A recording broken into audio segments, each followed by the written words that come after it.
Bienvenue sur Africa 24 dans cette nouvelle édition du QG Weekend. Au sommaire de l'actualité, il qualifie son geste de symbolique. L'acte de Kémy Séba était celui de trop pour la justice sénégalaise. Le président de l'ONG Urgence panafricaniste est désormais incarcéré à Dakar pour avoir brûlé un billet de francs CFA. Son jugement est attendu le mardi 29 août. Rien ne prédisait une victoire aussi écrasante pour Bobi Wine aux élections législatives. Le chanteur ougandais, au discours très populiste, va désormais siéger à l'Assemblée nationale.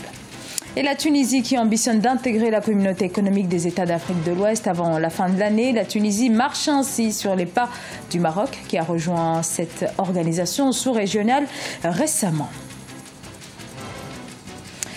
Le geste de Kémy Séba brûlant ce samedi un billet de francs CFA avait immédiatement soulevé la polémique. C'était ce samedi lors d'un rassemblement à Dakar, je cite, contre la France-Afrique. Kémy Séba désormais sous mandat de dépôt à la prison centrale de Rebeuss. Écoutez Nicolas Ougboou, professeur d'économie. La BCEAO n'a pas le droit de porter plainte contre Kémy Séba parce que la BCEAO n'est pas propriétaire du franc CFA. Le franc CFA appartient à la France qui l'a inventé. Le franc CFA est anticonstitutionnel. Pourquoi? Parce que, comme je viens de le dire, le franc CFA a été inventé par le général de Gaulle en 1945, conformément à l'article 35-01-36.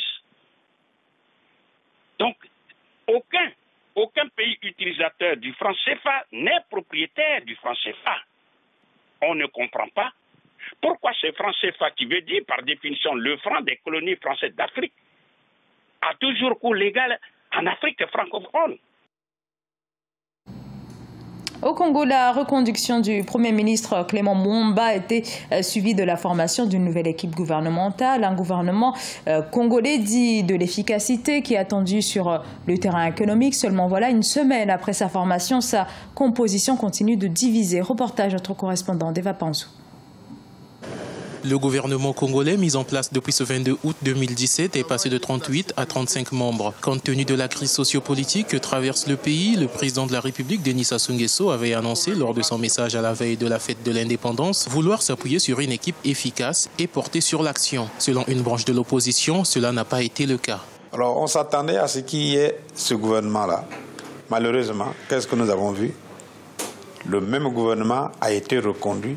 Ça veut dire qu'il a fait du surplace, n'a pas pris l'évolution. C'est triste pour notre pays. Le gouvernement qui n'a pas réglé le problème de la crise, il vient pour régler la crise. Ça veut dire que nous n'avons rien à attendre de ce gouvernement-là. C'est pratiquement un non-événement. Par ailleurs, on pense que ce gouvernement efficace doit se mettre au travail pour relever les défis qui l'attendent. C'est un gouvernement efficace. On a vu les aménagements qui ont été faits et nous pensons que ce gouvernement va se mettre au travail encore une fois.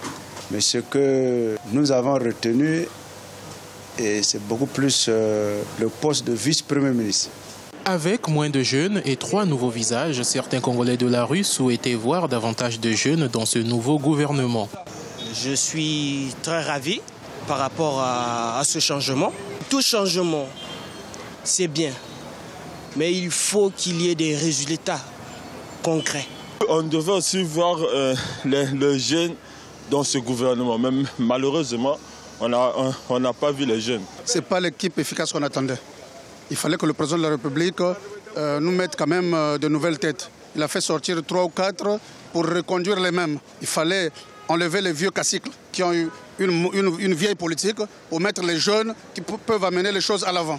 Nous n'avons rien fait. Je ne suis pas satisfait de cette équipe. Notons que dans cette nouvelle équipe gouvernementale, Florent Tsiba a remplacé Firmin Aessa au poste de ministre d'État, directeur de cabinet du chef de l'État. Le premier conseil des ministres est attendu dans les prochains jours. De la chanson à la politique, il n'y a qu'un pas. En Ouganda, Bobi Wine, un chanteur très populaire, est passé de la scène reggae à la scène parlementaire. Sharon Kamara revient sur son histoire. À 35 ans, l'artiste Bobi Wine fait une entrée fracassante en politique. En effet, depuis juillet 2017, il est devenu député suite aux élections législatives où il s'était présenté en candidat indépendant. Plus connu sous son nom d'artiste, Robert Kyagulanyi Sentamu s'est autoproclamé président du ghetto. Il veut être la voix du changement politique dans un pays dirigé par le président Yoweri Museveni depuis plus de 30 ans. Bien sûr que nous voulons déclencher un changement politique. Nous voulons que les gens s'impliquent. Quand ils feront cela, il y aura du changement. Vous savez cela. Je sais cela. Donc, cette sensibilisation de masse n'est pas pour faire le show. Le seul objectif est d'essayer de changer nos vies. Et si nous voulons changer nos vies, alors nous devons changer de dirigeants. Bien avant de se lancer dans la politique, l'artiste a toujours affiché son opposition au gouvernement dans ses chansons. Véritable icône pour les jeunes ougandais, l'homme compte bien mettre à profit son nouveau statut afin de dénoncer les injustices ou encore la corruption qui sévirait à la tête du pouvoir. Le gouvernement utilise toujours la loi de la gérance de l'ordre public pour limiter les activités de l'opposition. C'est pourquoi les mêmes choses se reproduisent. Mais quand ces personnes se rassemblent légalement, ils vont les attraper. Moi, je ne vais pas tomber dans leur jeu. Contrairement à la plupart des artistes ougandais qui préfèrent éviter de parler de politique ou qui s'engagent en faveur du parti au pouvoir, le nouveau député n'a jamais caché sa position. Il n'hésite pas à s'afficher avec des figures de l'opposition ougandaise telles que Kizza Besigye, à qui il a rendu visite lorsque celui-ci était assigné à résidence à la suite des élections de 2016.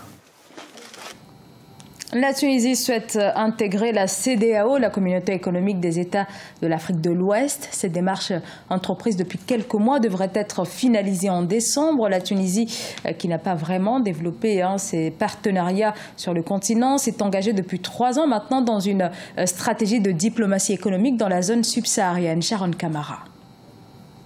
À l'occasion de la première édition du Forum sur l'investissement en Afrique, qui s'est tenu au Palais des Congrès de Tunis ce 22 août 2017, le chef du gouvernement a réaffirmé la volonté de la Tunisie d'intégrer la CEDEAO, la communauté économique des États d'Afrique de l'Ouest, et ce, avant la fin de l'année 2017.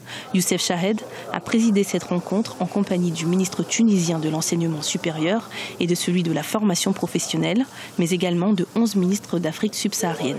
Le repositionnement de la Tunisie sur le continent africain reste tributaire d'une action diplomatique globale qui accorde une place de choix à la communication culturelle et aux échanges économiques. La sécurité, la stabilité et la croissance du continent africain constituent les plus grands défis politiques de nos pays. Cette rencontre avait 2 grands objectifs. Stimuler le flux d'étudiants et de stagiaires venus d'Afrique subsaharienne et surtout œuvrer pour que la Tunisie devienne membre de la communauté économique des États d'Afrique de l'Ouest avant la fin de l'année. Pour ce faire, le chef du gouvernement envisage de mettre en place une série de mesures visant à faciliter son adhésion. Parmi celles-ci, l'ouverture d'ambassades tunisiennes à Ouagadougou et à Nairobi et la facilitation des démarches administratives pour les étudiants subsahariens souhaitant intégrer une université tunisienne. L'intégration de la CEDEAO par la Tunisie lui ouvre toutes les perspectives d'un grand marché. Surtout si la Tunisie a déjà un début d'industrialisation, ça va lui permettre d'avoir à sa disposition un très important marché. Alors que l'Union du Maghreb arabe est en déclin, de nombreux adhérents se dirigent vers des organisations subsahariennes. À l'instar du Maroc, qui a réintégré l'Union africaine en janvier 2017 et qui œuvre actuellement pour intégrer la CEDEAO, la Tunisie a décidé de suivre le même chemin, tout comme la Mauritanie, sans oublier le Tchad. L'Égypte également semble vouloir privilégier les échanges à l'intérieur du continent. Le chef de l'État Abdel Fattah al-Sisi a récemment effectué une tournée en Afrique subsaharienne qui l'a conduit au Gabon, au Rwanda, au Tchad ou encore en Tanzanie. Ce journal a été réalisé par l'ensemble de la rédaction. Merci à vous de nous avoir suivis. Dans un instant, une nouvelle édition de l'actualité sur Africa 24.